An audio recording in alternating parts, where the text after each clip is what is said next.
Welcome to the Careers by Jen podcast, episode 185. On this episode of the podcast, Jen discusses age discrimination in your job search and what to do. I would have thought that would have been pretty obvious. Just tell someone you're not going to hire them because they're too old or too young.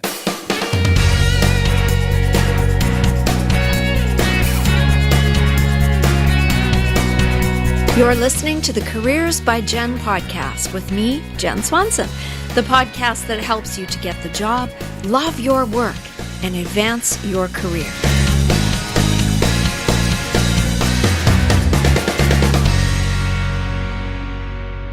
It would be nice to think that people don't discriminate in any way in a job search, but in reality, they sometimes do. Humans are judgmental creatures, and age discrimination is alive and well, despite it being illegal under most human rights acts. So what happens if you are no longer in your 20s or your 30s and you're looking for a job change or a career change or looking for a job for the first time in a long time? How can you minimize the possibility of ageism in your search?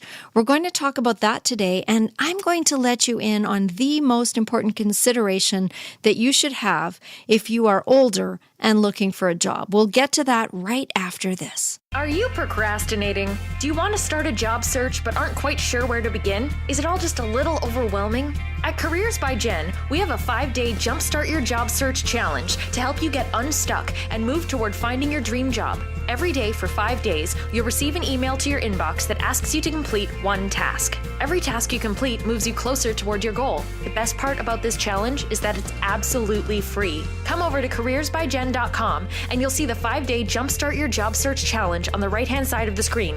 Click on the image of Jen, sign up with your email address, and you'll be 5 days closer to reaching your goal. Why wait when you can get busy? Visit CareersbyJenn.com after this podcast. So what is the most important thing you need to consider in a job search if you are no longer in your 20s or your 30s or your early 40s? The answer is cultural fit. Now, cultural fit is important no matter what age you are, but when you're in your 40s, 50s, and 60s, cultural fit is the biggest thing to think about. So what do I mean by that? Well, employee retention depends greatly on how well the employee fits in to the workplace culture. And what I mean by that is everything from the core values of the company and of the employee to the way communication is handled, to how formal or informal the organization is. You might have the best skills and experience in the world, but if you don't fit in to how things work, then you won't last. Being aware, first of all, of what the company values are and how you would fit into the workplace is something that will allow you to address that fit in an interview situation. If you can talk honestly and intentionally about how you see yourself being an addition to the company, how you can contribute to their continued and future success because of your experience and because of your expertise, yes, but also because of how you align with what they are all about, then age won't matter. Honestly, it's not as straightforward to find a good fit as it might sound. It can be rather hit and miss. And you know, for recruiters and for managers and hiring people.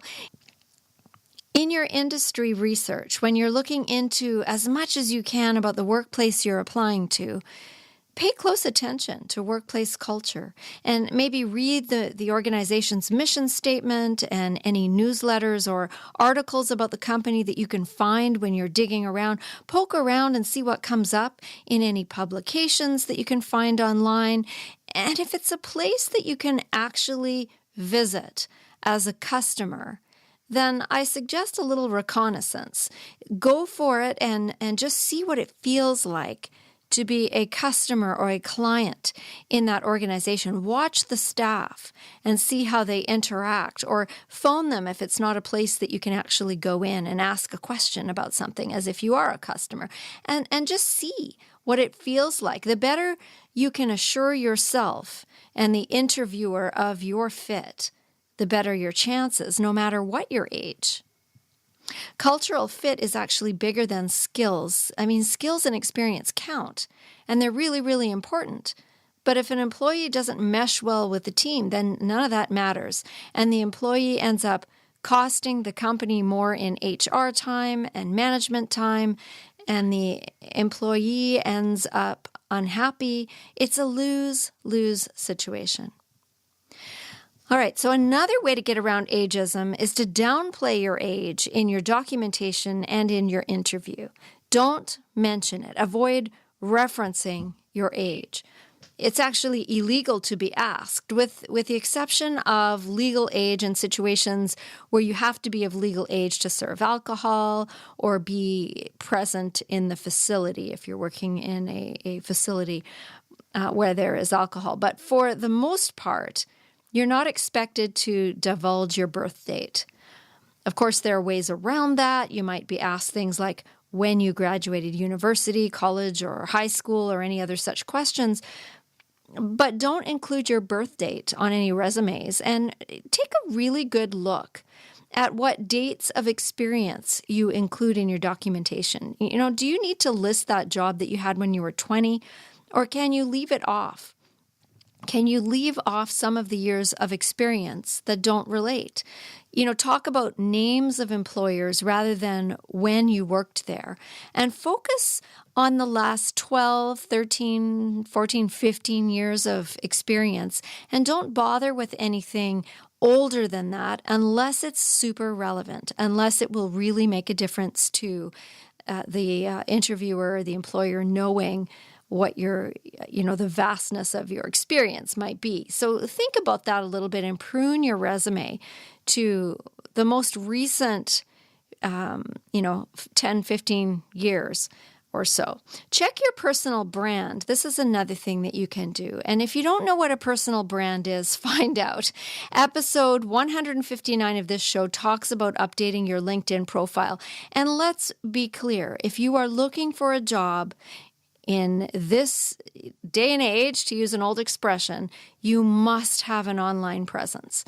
You have to have some kind of current social media profile, and at the very least, be listed in LinkedIn. Otherwise, you will come across as old-fashioned or outdated, and that is not what you want to portray. So take a good look at your social media and make sure that it is up to date. Look at your image. Even just your image can be telling. So is your choice of image current? Is the photo professional?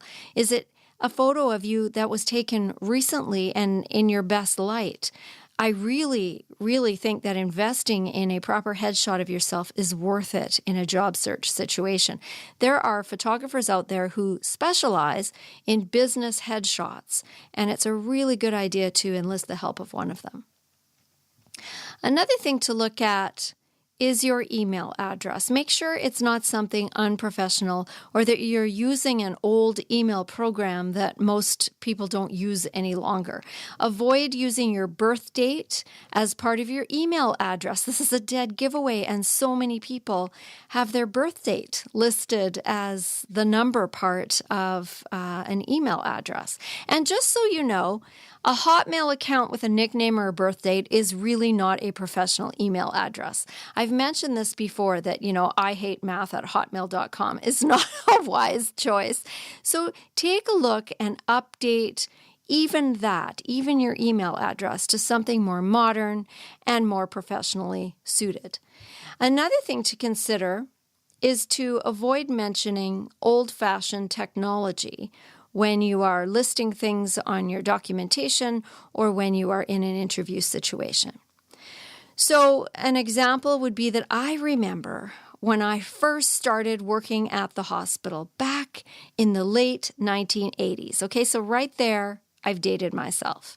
We had carbon copy triplicate laboratory requisitions, and we had to handwrite on them and leave a copy of the triplicate, the little thin paper, on a metal peg to show that the blood had been drawn from the patient. Honestly, this was very old school.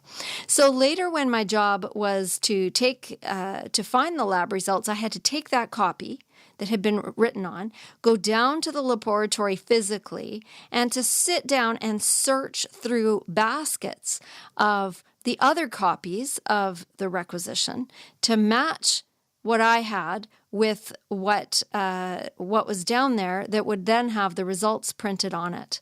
And then I had to bring the two back up. It was like a ticket. Well, was I ever glad when fax machines came in? So what I've just been doing with you is reminiscing, which is not at all helpful in a job interview situation. Fax machines, I was talking about, never mind carbon paper, have been outdated for years. So talking about that is completely unhelpful. Think forward, think future. And if you feel uncomfortable or not up to speed in the latest technology, whatever that happens to be for your industry, then go take a computer course so that you understand the lingo and that you're able to converse in it and be confident when you say that you know how to use it. Whatever you need to do to be up to date, do it, because it will allow you to be current, and that is a key component in considering an employee. A colleague that I have once had a secretary who had absolutely no idea how to forward email. She had not kept up with the changing technology, and so she would print out emails and walk them down the hallway to his office and leave them on his desk. She was not interested in learning how to forward emails either, and so she would actually not be employable anywhere else because she refused to learn this skill. She hadn't kept up with anything. So what I'm saying is, I'm not saying you need to learn how to code if you're not going into the tech industry, but learning the basics of how currently used common programs function would be absolutely key. All right, so we're going to take a break, and when we come back, I want to give you a few more ways that you can combat ageism in your job search, and especially how you can use your age and your experience to your advantage, because it is an advantage, and I'm going to talk about why in a moment. We'll be back in just a second. Do you want someone to listen? Do you need help setting goals for yourself?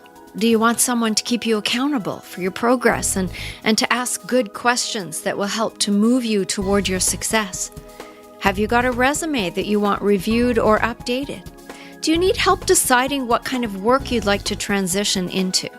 If any of these sound like you, I've got some coaching spaces open at CareersbyJenn, and I would be happy to work with you to achieve your goals. From a single session resume review to multi-session career or life coaching, there are several packages to choose from. Go to CareersbyJenn.com, click on online programs, and you will see the coaching packages on the courses page. Select your package and let's get started on your future today. Hey, thanks for listening. I see some of you came over to the Careers by Jen Instagram feed after last week's show to see the pictures of how I am currently podcasting in my temporary studio. I also posted these in the Careers by Jen Facebook page, and so if you haven't had a chance to check those out, go on over to the Careers by Jen Instagram feed or the Facebook page. Look for some very strange looking pictures and you'll see what it is I'm doing. The banging and the mayhem continues in our new studio space. And so I am podcasting at very odd hours these days to avoid the noise. If you are enjoying this show, please leave us a review in iTunes and share the show. It takes me hours to create this content, and your helping to share it is totally appreciated. All right, so how can you use your age and experience to your advantage in a job search? Well, the first idea is to use your network. Over the years, you have worked and volunteered and connected with people in your workplaces, in your community, in your family, in your circle of friends. This is your network. Talk to them and let them know exactly what you are looking for. Be very specific. Be specific as to what you're looking for and be specific as to what you're not looking for. Ask your network to keep you in mind if something comes up. So this is far more effective a way to find a job than it is to just send out resumes to places you have no connection with. Referrals are much more likely to get you the interview. And because you've had some years of experience, you likely have a bigger network than you might think. So think about who is in your network, what groups do you already belong to, and think about how you might leverage that, how you might use that to let people know, because people know people know people, and somebody out there in your wider circle might be looking for a person, an employee just like you. The other thing is there are online communities specifically for people over 50 who are looking for work. I searched, and this is what I wrote in the search engine, people looking for work over 50. And I got all sorts of ideas and information. So try that. Just put it into Google or whatever search engine you're using. Put in people looking for work over whatever your age is and see what comes up. Joining an online community that is specifically for older workers could lead to opportunities that are not immediately evident in the general work listings. And guess what? Some companies are specifically looking for older workers who are possibly more flexible schedule-wise, who may no longer be raising children, who might be able to work part-time and be more flexible. And many of the postings I saw were looking for people who had management experience or who could work a variety of hours or who had really good people skills, all of which come with experience. So try searching and see what comes up. I was surprised and very pleased with what I found. And I'm almost, very soon, at my 51st birthday coming up at the end of July. So if I ever decide not to do this anymore, then I know I'll be all set. All right, another way to use your age to your advantage is to practice a story to tell that will showcase your experience and your maturity, as in your wisdom. You want the hiring manager or the recruiter to think, wow, this person will bring so much to our team. Emphasize your track record, your reliability, your flexibility, your adaptability to change, and make sure that you include self-awareness in your story. How can you demonstrate to the person that is doing the hiring that what you bring is of great value to an organization? You will be on time. You will be willing to work. You will be reliable. You are a stable employee. You are motivated. You are enthusiastic. You are willing to learn. And eventually, if it would be helpful, you could be a resource or a mentor to some of the other people. You might also mention that you're looking for something for a while, something stable for a while, that you're not interested in climbing ladders or moving up unless you are, so that what they are getting is someone with experience who's willing to give it their all and stay put for a while. Because this could be more attractive than someone at the beginning of their career who might want to move on quickly or go back to school or start a family or any of those such things. So your age is actually very much an advantage when presented this way. So ageism is a thing, but my advice is to change your mindset from thinking about it as a disadvantage and instead to viewing it as an asset, because it's all in how you frame it. And again, you don't need to dwell on or even mention your age. I mean, obviously, when they meet you, they're going to know you're not 20-something. But the advantage is that you could be a far more attractive employee or prospect than someone at the beginning of a career who might have all sorts of ambition and things they want to accomplish. And maybe you've been there, done that, and you just want to settle into something that you can do a good job at and that you can do for the next several years. And that's benefit. You've been on the planet long enough to gain some things that younger people haven't gained yet. And that's an asset. You've learned things, worked with all kinds of people, you've experienced life, you've had successes and failures. And if you can take all of that and package it as value, then you will be much more likely to be considered. You've been listening to Careers by Jen with Jen Swanson. If you like what you heard, please share this. You know, if every single person listening today shared this episode with just one friend, our audience would be twice as big just like that. And the more people we can help with our content, the better. So help out a friend and help grow our audience by sharing this show with someone you know who would benefit from the content. If you haven't subscribed yet, please do that, and together we can make a difference. Until next time, take good care.